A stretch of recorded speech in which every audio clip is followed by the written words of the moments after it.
this is this is a continuation of the previous video. वहाँ पे हमने electric field calculate किया था, यहाँ पे हम पोटेंशियल कैलकुलेट करने वाले हैं उन्हीं तीन चीज़ों का जिसको क्लब करके एक ही साथ पढ़ा जाता है।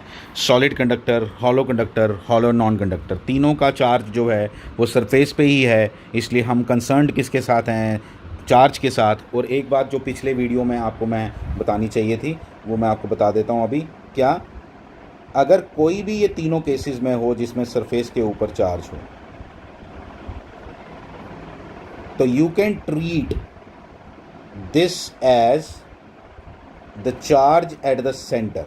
इसको तुम चार्ज एट द सेंटर मान के चल लो ना। अगर मतलब जैसे ये क्यू चार्ज है, तुम भूल जाओगे बाकी कुछ है, तुम मैं सिर्फ मान लो कि इसके सेंटर पे हॉलो कंडक्टर के केस में या सॉलिड कंडक्टर के केस में या हॉलो नॉन कंडक्टर के केस में तुम इसको क्या मान सकते हो? तुम मान सकते हो कि सारा का सारा चार्ज कॉन्सेंट्रेटेड है किसके ऊपर?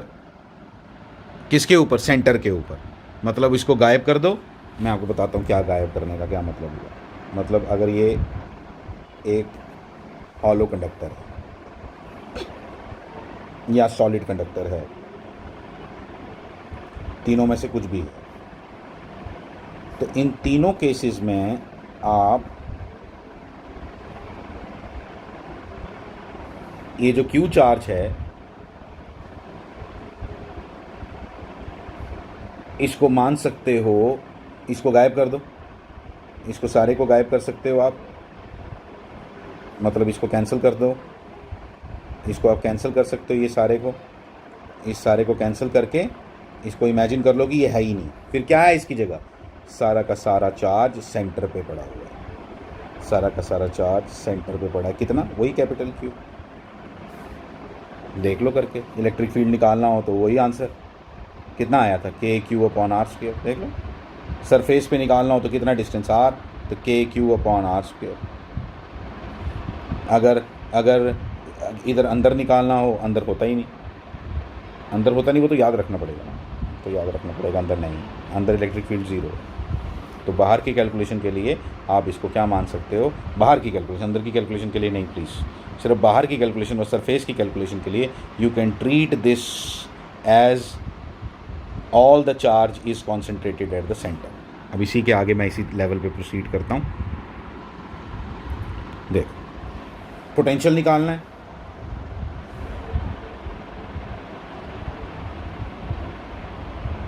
इनसाइड द स्फीयर, अंदर की तरफ निकालना है पोटेंशियल इसका। अब अंदर की तरफ निकालना है पोटेंशियल इसका, तो आपका क्या आंसर आएगा? देखो मैं बताता हूँ। देखो एक बड़ी इंटरेस्टिंग बात बताने लगा हूँ, ज़रा ध्यान से सुनना है। ये आपका स्फीयर,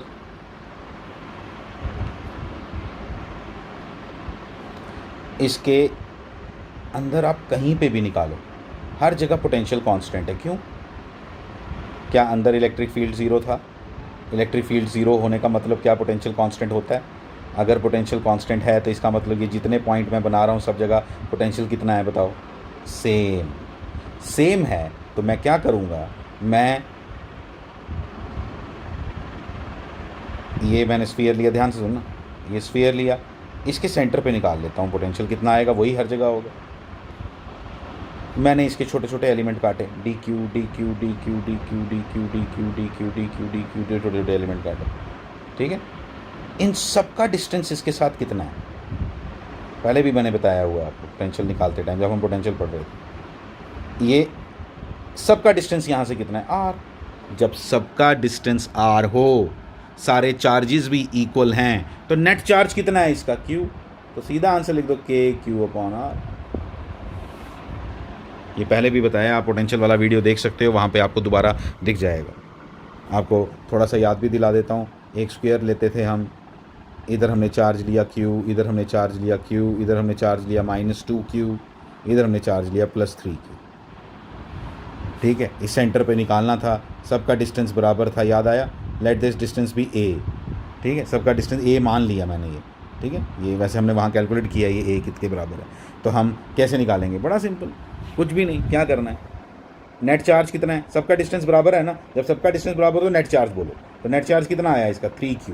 तो इसका आंसर आएगा के 3Q अपॉन ए, मैंने ये पहले भी डिस्कस किया हुआ है, ये वही सेम चीज़ यहाँ पे भी आई और इन साइड पे कितना आ गया, के क्यू अपॉन आर, सबका डिस्टेंस आर है, सब चार्जेस इसके ऊपर जितने हैं सबका चार्ज डिस्टेंस कितना है, आर, इस बेसिस पे हमने ये निकाल लिया। अब आती है बात किसकी, अब आर ग्रेटर देन आर बाहर के लिए निकालना है। तो मैंने पिछले वीडियो में, जो फर्स्ट वीडियो था ना मेरा 7.1, जिसमें हमने जस्ट ओवरव्यू दिया था कि करने क्या जा रहे हैं, उसमें हमने ये डिस्कस किया था ये इंटीग्रेशन से निकलेगा। ठीक है, ये कैसे निकलेगा, देखो मैंने क्या लिखा, ई आउटसाइड इक्वल टू ये पीछे निकाला हमने, ये हमें फॉर्मूला बड़े अच्छे से मालूम है। ठीक है, फिर आगे चले, देखो डी आर उधर ले गए, डी आर इधर ले गए, माइनस डी क्यू ये आ गया।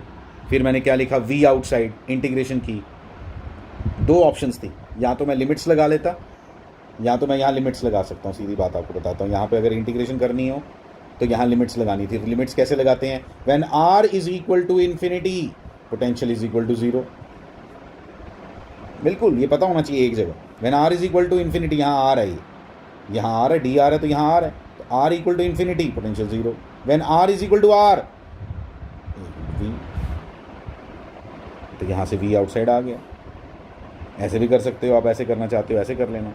मैंने कैसे किया, मैंने सी वाले मेथड से किया, इंडेफिनिट इंटेग्रल लगा के। क्या लिखा है, इसकी इंटीग्रेशन लिख दी है, आपको आती है, ये 1/r² की इंटीग्रेशन होती है, -1/r, माइनस माइनस कैंसिल हो गया, इसलिए क्या दिखाई दे रहा है, ओनली 1/r दिखाई दे रहा है, प्लस सी।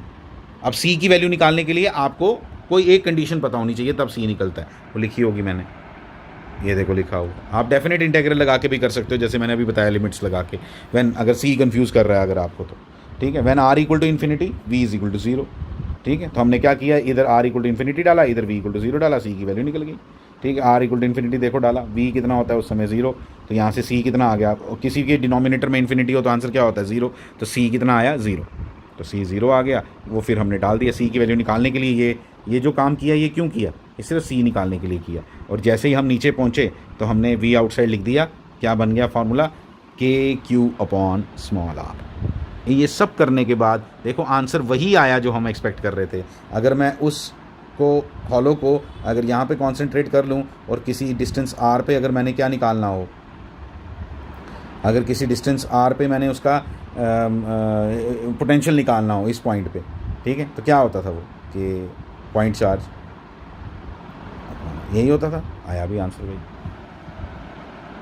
ठीक है, तो इधर से पूरा ये पता चला कि अगर आपने पोटेंशियल निकालना हो या आपने इलेक्ट्रिक फील्ड निकालना हो, आप इमेजिन कर सकते हो, हमने तो यहाँ पे पूरा प्रूव किया ना, आप उसको इमेजिन कर सकते हो, that whole sphere to be concentrated, the whole charge of that sphere is suppose to be concentrated at its centre.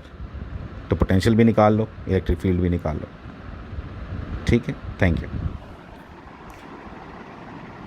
इसका एक चीज़ मिसिंग है अभी, मैं अभी आपको, हाँ यस, इसके बारे में बात करनी है हमने, इसके ग्राफ के बारे में। तो ग्राफ के बारे में जब हमने बात की तो अभी मैंने बताया अंदर तो पोटेंशियल कांस्टेंट है, जो अंदर पोटेंशियल कांस्टेंट है उसकी वैल्यू ये है, ये मैंने अभी पीछे आपको सिखाया, ये प्रूव करो खुद आपकी, ये कैसे आया, ये खुद आना चाहिए आपको, नहीं भी याद रखोगे चलेगा, मुझे यही चाहिए।